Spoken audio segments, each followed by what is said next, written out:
Nosotros somos el equipo Dinamita, vamos a hacer nuestra presentación de política fiscal y monetaria. Los alumnos que la conformamos son Brenda Aldama Páramo, Raquel Hernández Santana, Lisbeth Flores Nava, Álvaro Camel Palafox Mesa, Noemi Aragona Bedoy. La política fiscal y monetaria del Banco de México se ha modificado varias veces con el propósito de hacerla más efectiva y transparente. Esto ha tenido como consecuencia una evolución gradual hacia un esquema de política monetaria conocido como objetivos de inflación. La estabilidad de precios es el objetivo principal de la política monetaria. Este es el mandato principal del Banco de México. La instrumentación de la política monetaria se refiere a todas las acciones que lleva a cabo el Banco Central en los mercados financieros para lograr la estabilidad de los precios. Las facilidades de depósito y de crédito son instrumentos que se utilizan a iniciativa de los bancos y sirven para proveer y retirar liquidez cuando las operaciones de mercado abierto no han sido completamente exportadas. Así como las decisiones de la política monetaria son tomadas por los miembros de la Junta de Gobierno del Banco de México. El monto, origen y destino de los recursos gubernamentales tienen influencia en la inflación.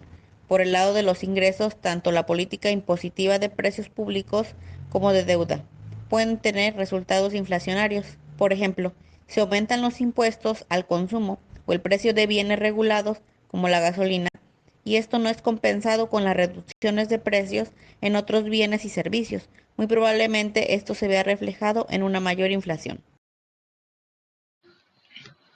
Características generales de la política fiscal y de la política monetaria. Características de la política fiscal. 1. Las decisiones del gobierno en cuanto a la recaudación y al gasto de dinero público. 2. Es expansiva o restrictiva dependiendo de si el gobierno busca estimular o frenar la economía. 3. Puede incluir medidas como la reducción de impuestos, el aumento del gasto público o la emisión de deuda. 4. Tiene un impacto directo en la inflación y el tipo de cambio de un país. 5. Puede ser utilizada para redistribuir la riqueza y reducir la desigualdad económica. 6. Puede ser influenciada por factores políticos como las elecciones o las presiones de grupos de interés. 7. Ser coordinada con la política monetaria para lograr objetivos económicos específicos. 8. Es utilizada para estimular el crecimiento económico a largo plazo a través de inversiones en infraestructura y educación. 9. Es utilizada para frenar crisis económicas como la recesión o la inflación descontrolada. 10. Debe tener un impacto significativo en la calidad de vida de los ciudadanos, ya que puede afectar el acceso a servicios públicos y a la capacidad de generar empleo y riqueza.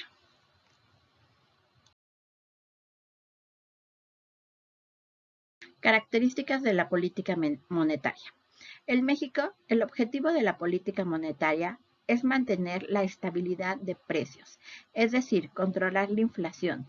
Su instrumentación la lleva a cabo el Banco Central de los Mercados Financieros, el Banco de México. Utiliza un esquema de objetivos de inflación fijándose una meta y funciona de la siguiente manera. Define el objetivo de inflación, su rango y el plazo para obtenerla, el cual se debe hacer público. Actualmente el objetivo es del 3%, cuando un rango de variabilidad de más menos 1%. Observa la inflación subyacente.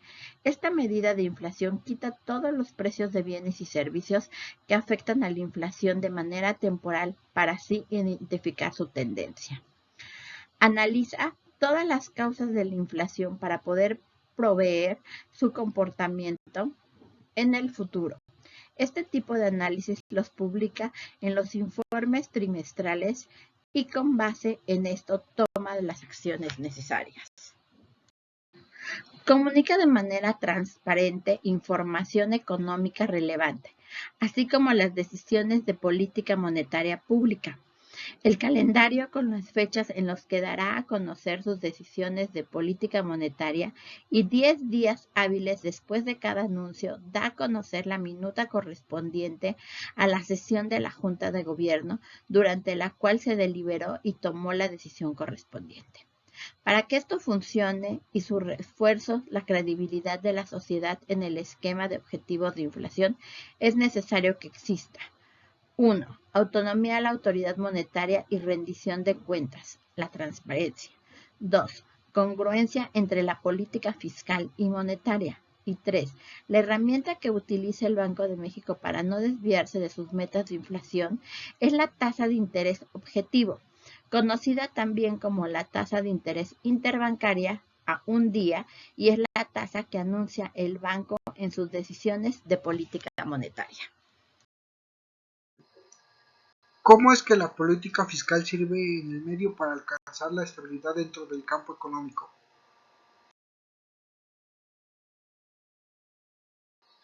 Política fiscal en México. La política fiscal es una herramienta poderosa que los gobiernos utilizan para influir en la economía y lograr la estabilidad. Implica el uso del gasto público, los impuestos o el endeudamiento para gestionar la actividad económica general y estabilizar las fluctuaciones en el ciclo económico. A continuación se presentan varias formas en las que la política fiscal puede contribuir a la estabilidad económica. Contrarrestar los ciclos económicos. Política fiscal expansiva. Durante las crisis o las recesiones económicas, los gobiernos pueden implementar políticas fiscales expansivas. Esto implica aumentar el gasto público y o reducir los impuestos para estimular la demanda agregada. Al hacerlo, el gobierno permite impulsar la actividad económica, crear empleos y aumentar el gasto de los consumidores y las empresas. Política fiscal contractiva. Los periodos de expansión económica donde existe el riesgo de la inflación, los gobiernos pueden implementar políticas fiscales contractivas. Esto implica reducir el gasto público y aumentar impuestos para enfriar la economía, controlar la inflación y evitar el sobrecalentamiento. Estabilización del empleo. Al ajustar el gasto público y los impuestos, la política fiscal puede influir a nivel del empleo en la economía. Durante las crisis económicas, el aumento del gasto gubernamental en proyectos de infraestructura o programas sociales pueden crear empleos y reducir el desempleo.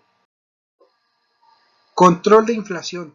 La política fiscal se puede utilizar para controlar la inflación. Las medidas fiscales contractivas, como la reducción del gasto público o el aumento de los impuestos, pueden ayudar a evitar que la economía se sobrecaliente y experimente una inflación excesiva.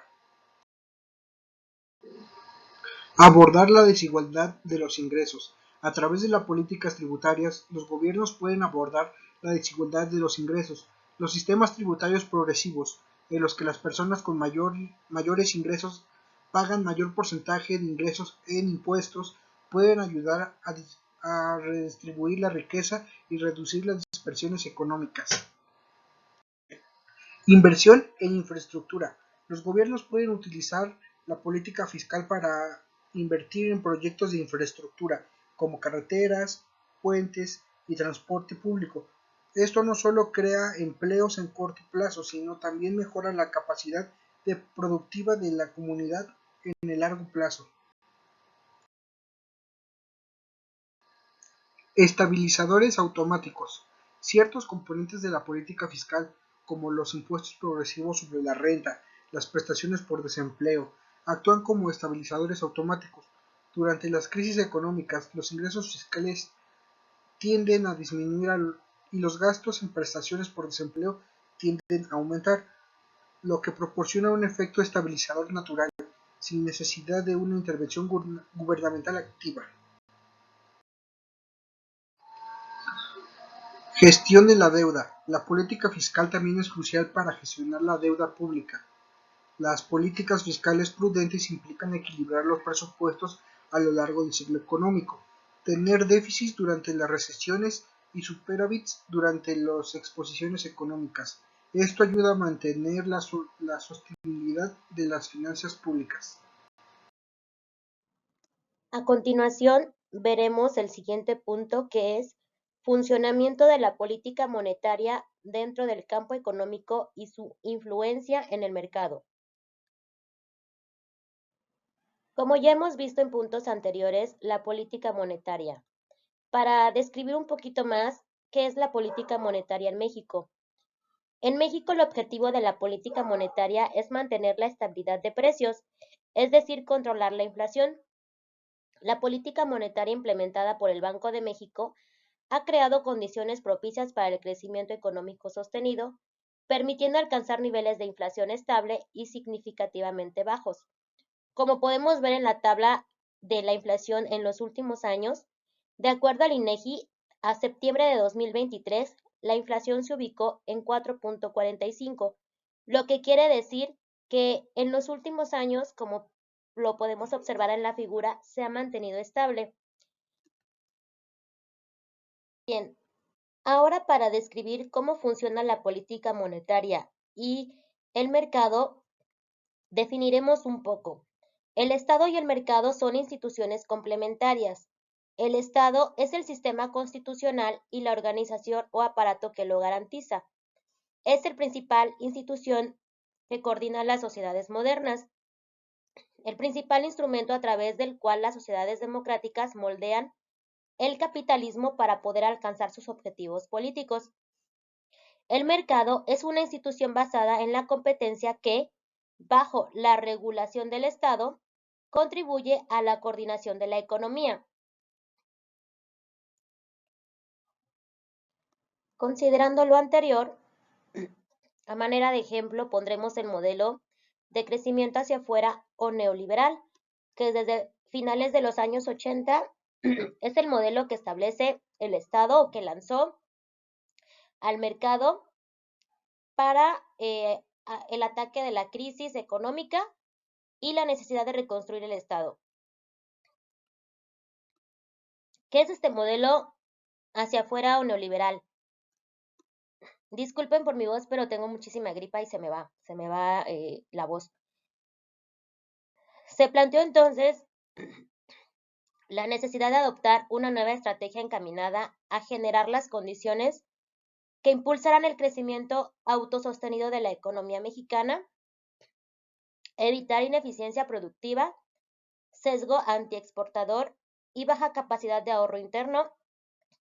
En especial para México era indispensable reforzar sus vínculos comerciales con los Estados Unidos, tomando en cuenta que esta economía, además de ser la más grande del mundo, mantendría esa posición a lo largo de las próximas décadas, por lo que su peso específico en materia de intercambio comercial y de capitales es sumamente elevado a nivel mundial.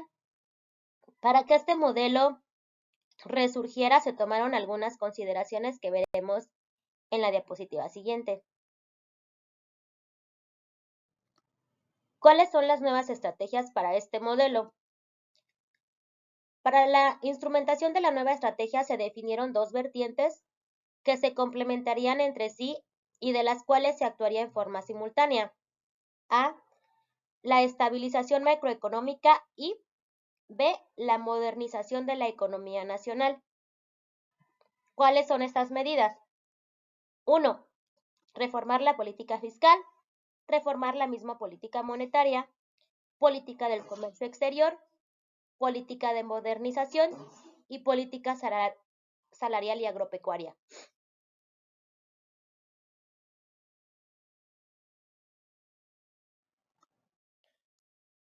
Del lado de la política fiscal y monetaria para este modelo, el ajuste fiscal se llevó a cabo en forma gradual, lo que implicó del lado del gasto la disminución de los subsidios y transferencias que no tuvieron un claro beneficio económico y social. La racionalización de las erogaciones mediante la caída del gasto en la administración, la implantación de medidas de austeridad, disciplina y eficiencia en la ejecución del presupuesto y la jerarquización del gasto de inversión, favoreciendo a los proyectos con periodos cortos de maduración. Por el lado de los ingresos, se buscó su fortalecimiento a través de reformas fiscales orientadas a promover el aumento de los ingresos públicos que no provinieran del sector petrolero y elevar la competitividad internacional del sistema impositivo mexicano a través de la reducción de las tasas impositivas, la ampliación de la base gravable y la simplificación de la administración fiscal.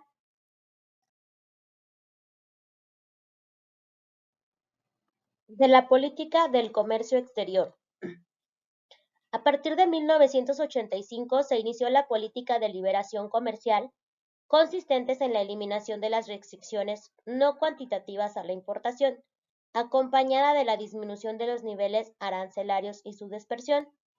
Con la apertura comercial, eliminación de controles no arancelario y firma de tratados comerciales, también se consiguió estabilizar el crecimiento de los precios.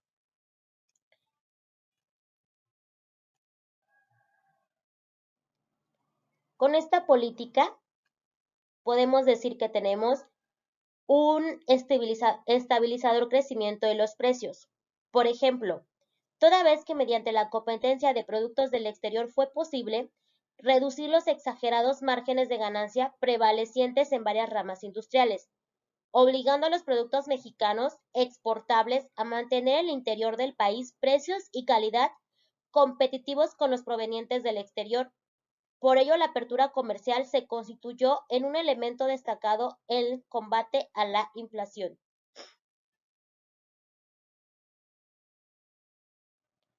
La política de modernización. En lo que refiere a la modernización económica, el nuevo modelo consideró, en su parte fundamental, actuar sobre tres aspectos básicos. 1. La redefinición del papel del Estado de la economía, buscando reducir la intervención económica directa con el propósito de alentar una mayor participación de los agentes privados. 2. La desregulación económica con el propósito de reducir los controles gubernamentales y redefinir los esquemas y espacios de participación de los agentes privados. 3. La apertura comercial encaminada a incrementar el intercambio con todas las naciones del mundo para promover la eficiencia y competitividad externa de los productos mexicanos. Esta política, como lo comenta que es una modernización económica, como su espacio lo dice, es que los agentes privados tengan mayor participación en la economía, buscando generar un clima comercial y productivo más competitivo que propiciara la modernización. Entonces, eso hace el intercambio con naciones del mundo, etcétera. Política salarial y agropecuaria. En ambos casos, la política consistió en dejar al mercado la determinación de los salarios contractuales y de los precios de los bienes agropecuarios, utilizando a los salarios mínimos y a la fijación de subsidios y apoyos agrícolas. Por otra parte, los precios de los bienes agropecuarios, dados los internacionales y la reducción de los aranceles acordados a la luz de los tratados comerciales con el exterior, buscaron orientar la producción hacia los bienes exportables, lo que haría posible captar las divisas requeridas por el sector para cubrir el déficit y a la vez capitalizarse. Entonces, ¿qué podemos decir de esta política? Que el sector agrario es fundamental para el desarrollo económico de cualquier país y primordialmente de las economías emergentes como México. Sin embargo, también hemos demostrado que la poca eficacia de las políticas públicas y los programas sociales que se han implementado por los gobiernos a partir de la segunda década del siglo pasado y hasta nuestros días. Entonces, en repetidas ocasiones, las crisis económicas nacionales hicieron que disminuyese el intervencionismo público y que los inversionistas privados se retiraran del sector primario. El campo mexicano se descapitalizó y la pobreza extrema se concentró en él. Es evidente que existe un cumplimiento parcial derivado principalmente del reparto agrario entre ejidatarios y comuneros. Este esfuerzo del Estado mexicano no pudo consolidarse en un esquema de fortalecimiento para el desarrollo agrario y rural del país. Sin embargo, las cifras analizadas reflejan que son mayores los retrocesos en la materia que los avances. Las crisis políticas y económicas vividas en los últimos años y el cambio del modelo económico neoliberal han puesto mayor énfasis en el capital privado y a la apertura de mercados internacionales que en el fortalecimiento de las economías locales y particularmente las que inciden en el campo y su productividad.